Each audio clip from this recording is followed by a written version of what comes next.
people who continue practicing their art long after they've lost the means to create visible evidence of that practice, who maintain the particular way of seeing that defined their creative identity even when circumstances have removed the tools that once translated that seeing into tangible form.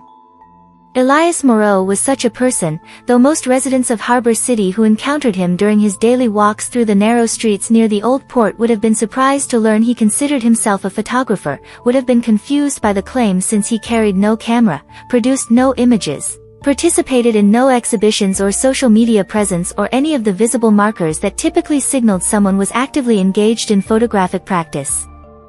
He was 39 years old, had been living in Harbor City for 14 years, occupied a small studio apartment in a converted warehouse building 3 blocks from the waterfront where the smell of salt and fish and diesel fuel mixed into a distinctive atmospheric signature that longtime residents no longer consciously noticed but that remained one of the city's most characteristic sensory markers.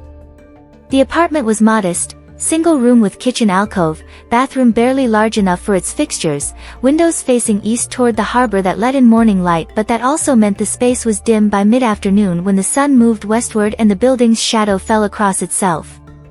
The neighborhood was historically working class, had been home to dock workers and fish processors and maritime laborers for generations before economic shifts and containerization had reduced the port's employment base and before artists and young professionals priced out of more desirable neighborhoods had begun moving in, creating the familiar pattern of gradual demographic change that characterizes urban neighborhoods throughout their cycles of decline and revival.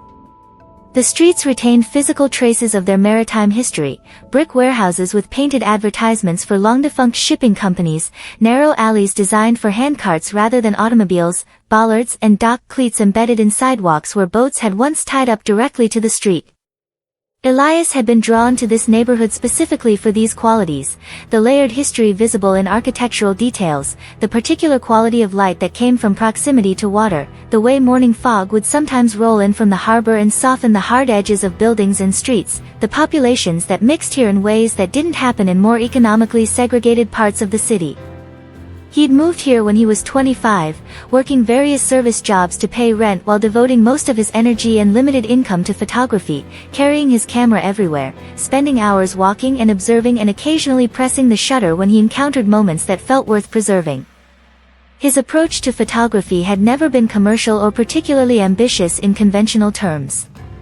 He didn't pursue wedding photography or portraits or any of the practical applications that might have generated income.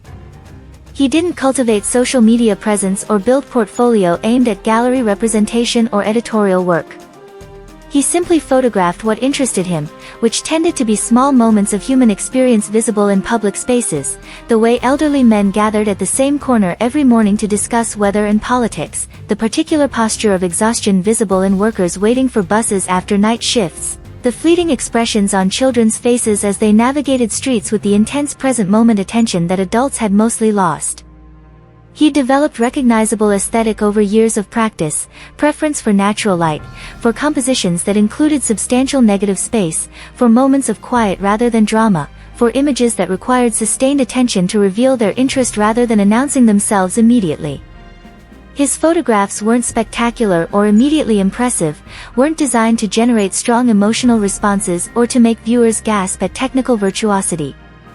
They were quiet, observational, required viewers to slow down and look carefully to appreciate what was being shown.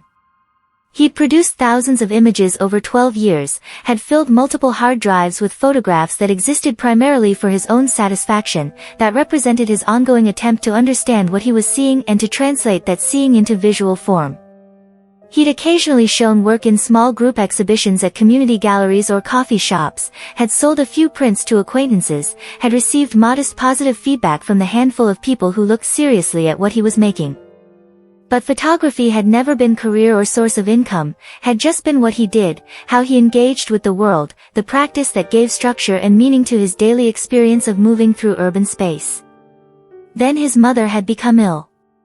She lived 2 hours away in the suburbs where Elias had grown up, had been managing fine on her own after Elias's father had died 7 years earlier, had seemed healthy and independent until she wasn't, until a diagnosis of aggressive cancer had transformed her from capable adult to someone requiring intensive medical intervention and eventually hospice care. Elias had spent months traveling back and forth, had taken leave from his restaurant job, had watched his mother's decline with the particular helplessness that comes from being unable to prevent or meaningfully affect what's happening. The medical bills had accumulated despite insurance, had consumed his mother's savings, and then had required Elias to liquidate what little he'd saved, and finally had required selling anything of value he owned that wasn't essential to basic survival. The camera had been the most valuable item he possessed, not expensive by professional photography standards, but worth enough to pay 2 months of his mother's hospice care bills, worth more than he could justify keeping when his mother needed resources he could provide by sacrificing equipment that was, in practical terms, a luxury rather than necessity. He'd sold it to a camera store, had received less than it was worth but had needed the cash immediately, had walked out of that transaction carrying only the receipt and experiencing a sense of loss that felt disproportionate to the object itself but that actually represented losing the primary tool through which he'd been understanding and engaging with the world for 12 years. Without the camera, he wasn't quite sure who he was or what his relationship to photography would become or whether the identity he'd built around being a photographer could survive the absence of the literal capacity to produce photographs. What Elias discovered in the weeks and months after selling his camera was that the way of seeing he'd developed over 12 years of photographic practice didn't disappear just because the tool that had captured that seeing was no longer available. He still walked the same routes through the port neighborhood, still noticed the same qualities of light and moment and composition that had always drawn his attention, still found himself stopping at locations where something worth photographing was happening or about to happen. The difference was that now, instead of raising a camera and making exposure decisions and pressing the shutter, he would simply stand and observe, would frame the scene mentally, would note the qualities that made it interesting, would attend to it with the focused awareness that photographic practice had trained him to bring to visual experience.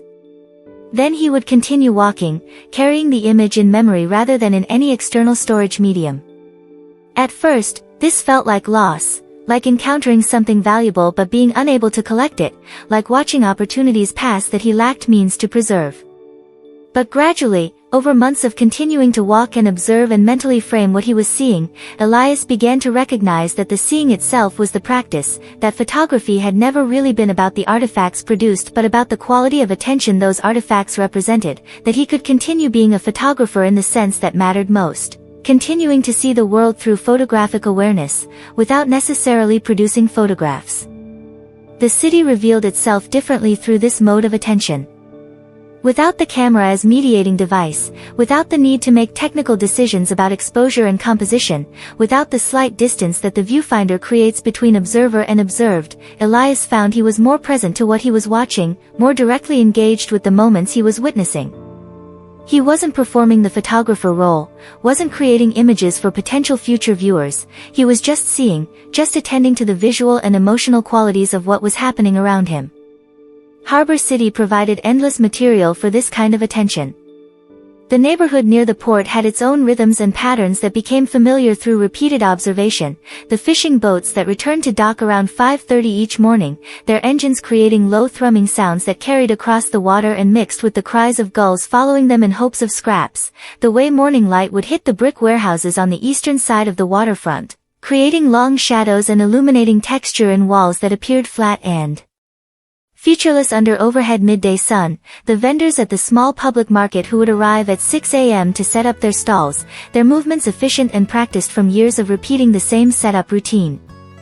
Elias learned to recognize individual people through their routines and patterns even when he didn't know their names. The elderly man who walked the same 3-block circuit every morning at 7:15, stopping to rest on the same benches, speaking to his small dog in a language Elias couldn't identify, the woman who worked the early shift at the corner cafe, her expressions shifting from tired to professionally pleasant as she unlocked the door and began the opening procedures, the group of teenagers who would gather near the waterfront in late afternoon, their social dynamics visible in body language and spatial positioning even when their actual conversations were inaudible. He noticed seasonal changes in how people used public space. In winter, the waterfront was largely abandoned except for necessary transit, people moving quickly between warm interiors rather than lingering outside. In spring, benches that had been empty for months would suddenly host readers and phone users and people simply sitting in the gradually strengthening sunlight. In summer, the public spaces would fill with tourists and families and street performers, the neighborhood's character. temporarily transformed by these seasonal visitors before returning to its more permanent character in autumn. He noticed micro-weather patterns, the way fog would sometimes settle in the low-lying areas near the water while higher elevation streets remained clear, creating distinct atmospheric zones within a few blocks, the way wind patterns changed depending on whether weather systems were arriving from the ocean or from inland, each direction creating different effects on how people moved and dressed and used outdoor spaces, the particular quality of light during the brief periods just after sunrise and just before sunset when the sun's angle was low enough to illuminate the city horizontally rather than from overhead. All of these observations were photographic in nature, were exactly the kinds of things Elias had been noticing and attempting to capture when he'd had a camera. But now they existed only as observed experience, as moments of awareness that happened and then dissipated without leaving external trace. He began to wonder whether this mattered, whether the value of photographic seeing was primarily in what it produced or in the quality of engagement it required, whether making photographs was the point or whether photographs were just evidence of a practice whose real value was internal rather than external. About 8 months after selling his camera, Elias began carrying a small notebook during his walks. Not with any particular plan or purpose, just because he found he wanted some way to mark or record the moments he was observing, some external acknowledgement that these observations were happening even if they weren't being translated into photographic images. Initially, he made simple notations: time, location, brief description of what he'd observed. 7:23 a.m., waterfront near Pier 7, elderly woman feeding gulls from bag of bread scraps, her movements careful and deliberate, the birds circling but maintaining cautious distance. These notes were factual, documentary, provided basic information but didn't really capture what had made the moment worth noting. Gradually, his descriptions became more detailed, more attentive to the specific qualities that had drawn his photographic attention.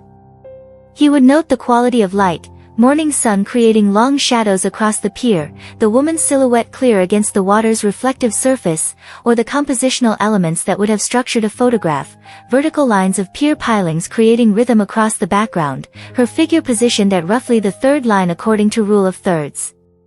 He would note colors, textures, spatial relationships, the way elements within the scene related to each other visually.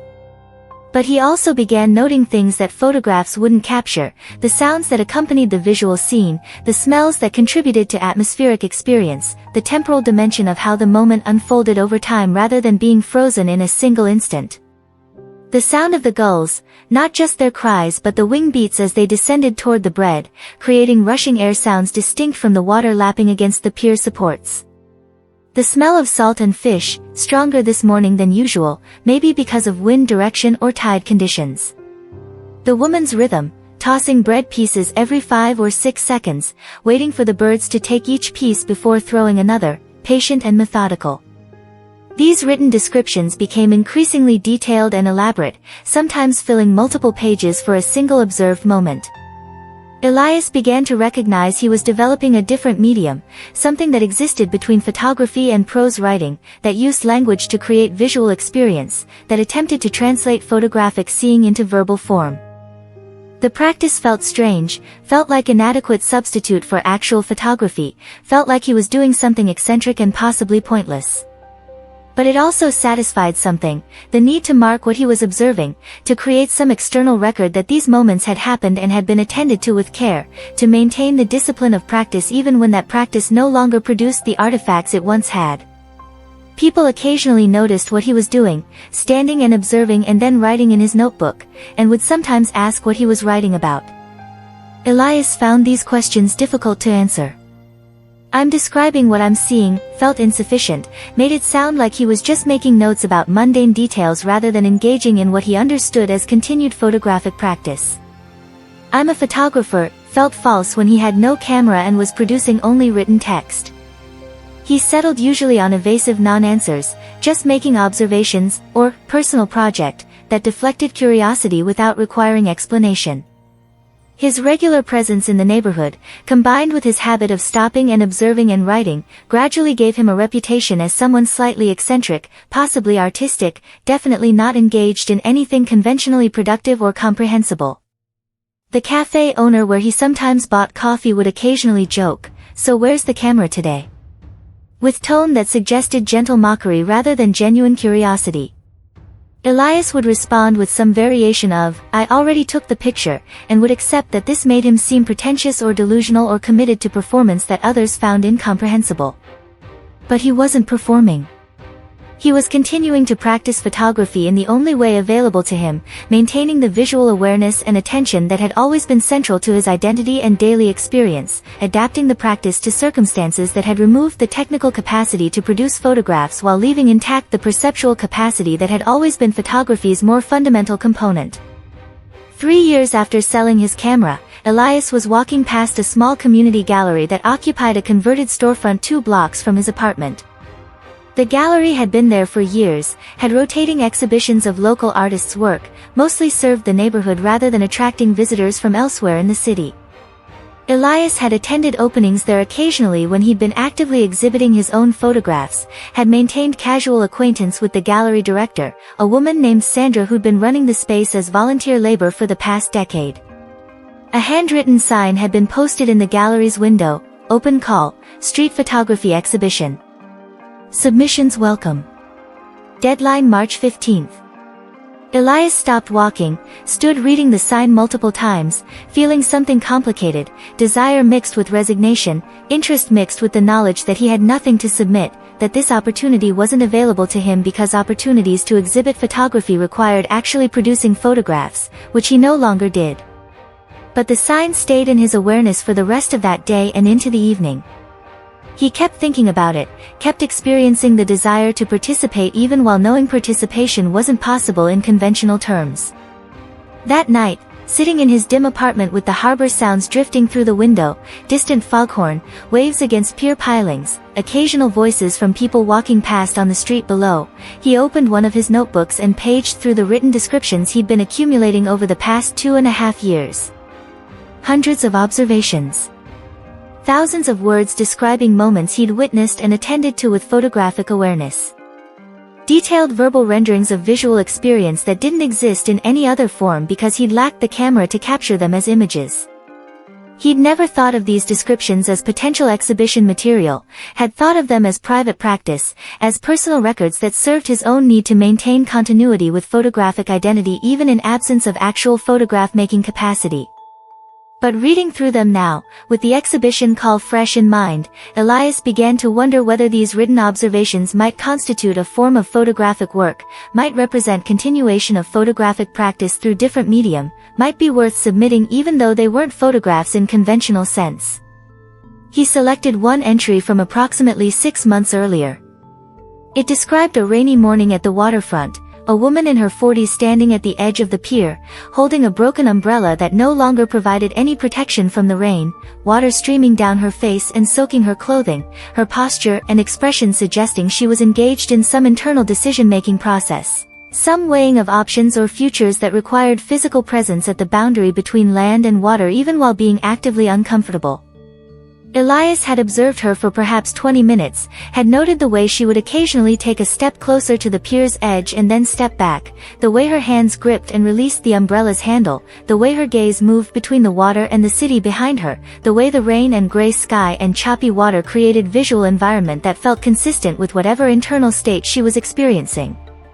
He'd written several pages describing the scene, the visual elements, the atmospheric conditions, the temporal unfolding of her standing and thinking and eventually turning and walking back toward the street. He titled the piece, "Frame Without a Lens," and submitted it to the exhibition along with a brief note explaining that while this wasn't a photograph, it represented continued photographic practice, was an attempt to maintain visual awareness and attention even in absence of the technical means to produce images. 3 weeks later, Sandra called him. Her voice on the phone was careful, uncertain how to characterize what she was saying. "Your submission, we don't usually accept writing." The call was specifically for photographs. "But there was something about your piece that felt visual. That made me see the scene you were describing." The selection committee discussed it for a while. "We decided to include it, but we're not quite sure how to present it. Would you be open to discussing that?" They met at the gallery. Sandra showed him the space where street photography exhibition would be installed, explained that most submissions would be presented as framed prints on the walls. But your piece, we were thinking maybe we'd print the text and mount it next to an empty frame. To acknowledge what it is, description of something that wasn't photographed but that was seen photographically. Does that make sense to you? Elias considered this. The empty frame felt appropriate, represented absence that was also presence, lack that was also continuation, the photograph that existed in observation and description but not in captured image. Yes, he said. That makes sense. The exhibition opened on a Friday evening in late March. Elias arrived after the initial crowd had gathered, preferring to avoid the social intensity of exhibition openings, the conversations about artistic intention and technique that he found difficult to navigate. He stood near the back of the gallery space, hands in pockets, observing how people moved through the show and engaged with the work. Most of the photographs were competent street photography in conventional mode, candid captures of people in public spaces, moments of interesting light or composition or human interaction. They were fine work, represented skilled observation and technical execution, created the kind of visual experience that street photography typically offers. Elias's contribution occupied a corner of the gallery, the written description printed on a single large panel mounted on the wall, and next to it, an empty frame, simple black frame containing only white matting with no image, the emptiness deliberate and acknowledged rather than being lack or failure. He watched people encounter his piece. Many would glance at it quickly and move on, apparently dismissing it as either mistake or conceptual gesture that didn't interest them. But some would stop, would begin reading the description, would then look at the empty frame with what appeared to be different quality of attention, would stand there for extended periods engaging with the work in ways that photographs typically didn't generate.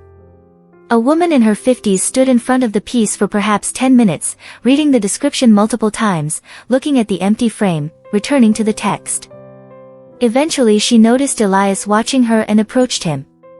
"Did you write this?" she asked, gesturing toward the piece. Elias nodded. "Yes. It made me see her," the woman said. "The woman with the broken umbrella. I could picture her exactly, could imagine being there watching her.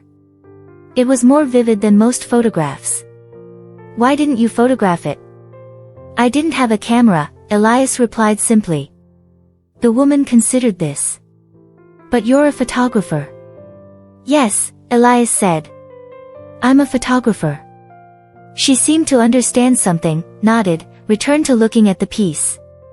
Elias moved away, continued observing how others engaged with the exhibition, noticed that his piece seemed to generate more sustained attention than most of the actual photographs, seemed to create different kind of viewing experience that some people found compelling while others found baffling or pretentious. Sandra approached him near the end of the evening. "People are talking about your piece," she said. "Some think it's brilliant. Some think it doesn't belong in a photography show. I'm not sure what I think, but I'm glad we included it. It's making people think about what photography is, about whether the seeing or the capturing matters more. That feels like a valuable conversation." Elias appreciated her comment but didn't feel he had much to add. He wasn't trying to make conceptual statement about photography's nature or to generate philosophical discussions about medium boundaries. He'd just been continuing his practice in the only way available to him, had submitted the work because the exhibition call had triggered desire to participate even though he lacked conventional means to do so. He left the gallery shortly after, walked home through the neighborhood streets he'd walked countless times, past locations he'd photographed years ago and locations he'd observed more recently without photographing, through the city that had been his primary subject for 14 years regardless of whether he was capturing images or just seeing and describing and maintaining the photographic awareness that had become fundamental to how he experienced urban space. The exhibition closed after 6 weeks. Elias retrieved his piece, the printed description and the empty frame, and brought them back to his apartment where they seemed incongruous with his modest space, seemed to carry weight from having been publicly displayed and discussed that they hadn't possessed when they were just private practice. He stored them in the closet, unsure what to do with them, uncertain whether this exhibition had been meaningful intervention or just anomaly that wouldn't lead anywhere. But the experience had clarified something for him. He'd been uncertain whether his continued practice, the walking and observing and writing descriptions, constituted actual photography or was just nostalgic performance of identity he'd lost when he'd sold his camera. The exhibition's reception, the way some viewers had engaged seriously with his piece, the conversations it had generated, suggested that photographic practice could exist in forms beyond conventional image making, that the seeing and attention and visual awareness that photography trained you to develop could be valuable independent of whether they produced photographs. He continued his routine. Walked the same routes through the port neighborhood, observed the same kinds of moments and scenes, wrote descriptions in his notebooks. The practice had become so integral to his daily life that he couldn't imagine stopping, couldn't imagine just walking without attending photographically to what he was observing, couldn't imagine reverting to the kind of casual visual consumption that characterized most people's experience of moving through urban space. He still identified as photographer when people asked what he did, though he'd learned to anticipate the confusion or skepticism that usually followed when they discovered he didn't currently make photographs. He developed brief explanation, "I practice photographic seeing but don't currently produce images," that was accurate if incomplete, that usually satisfied curiosity without requiring extended discussion of circumstances that had led to his current practice. He still occasionally passed camera stores, still experienced complicated feelings when seeing cameras displayed in windows, desire mixed with resignation, memory of past practice mixed with acceptance of current reality, the phantom limb sensation of missing a tool that had once been extension of his perceptual apparatus. But he no longer felt that lacking a camera meant he wasn't a photographer, no longer felt that producing images was prerequisite for maintaining photographic identity. The city continued providing endless material for observation. Harbor City was large enough and diverse enough that even walking the same general routes daily meant encountering different people and situations, meant that the specific configurations of light and moment and human behavior were constantly varying even when the locations remained familiar.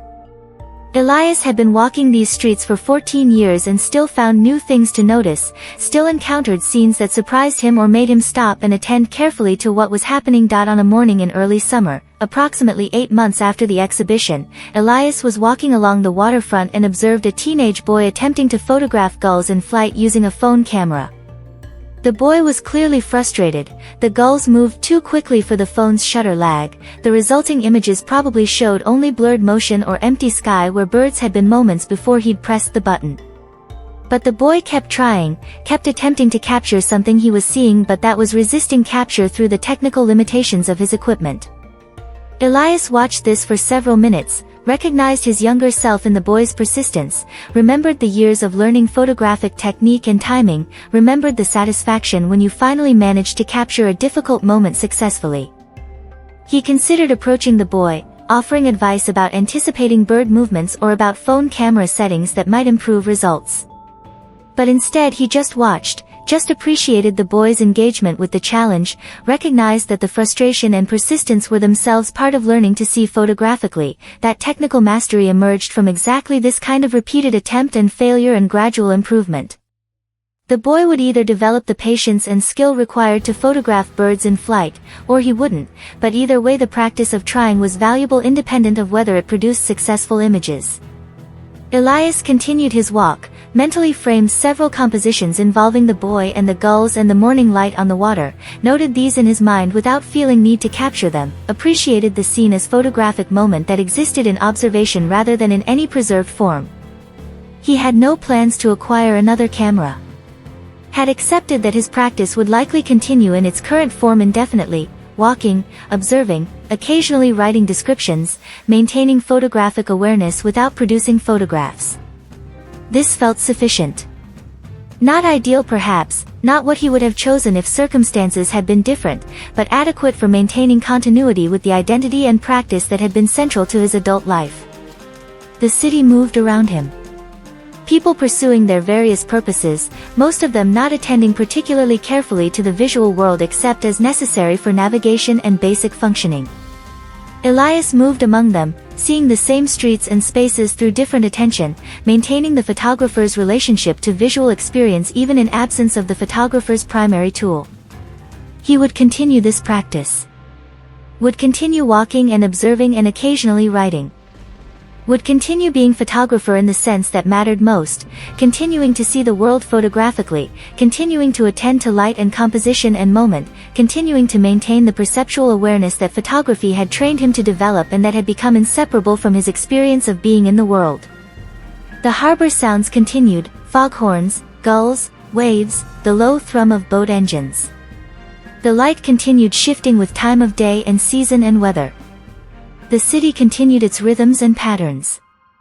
And Elias continued moving through it, framing moments in his mind, preserving nothing except the seeing itself, being photographer without camera, without recognition, without external validation that his practice mattered or that his identity was legitimate. But it was legitimate. Not because others acknowledged it, not because it produced artifacts that could be exhibited or sold, not because it met conventional definitions of what photography required. It was legitimate because he maintained it with discipline and attention, because it structured how he engaged with the world, because it was what he did and who he was regardless of whether he could prove it through produced images. Art isn't defined by tools. It's defined by how deeply you notice the world. This is what Elias learned through 3 years of continuing to practice photography without a camera, through the gradual recognition that photographic seeing, the trained attention to visual experience, the habit of framing and composing, the awareness of light and moment, existed independent of the technical apparatus typically associated with photography.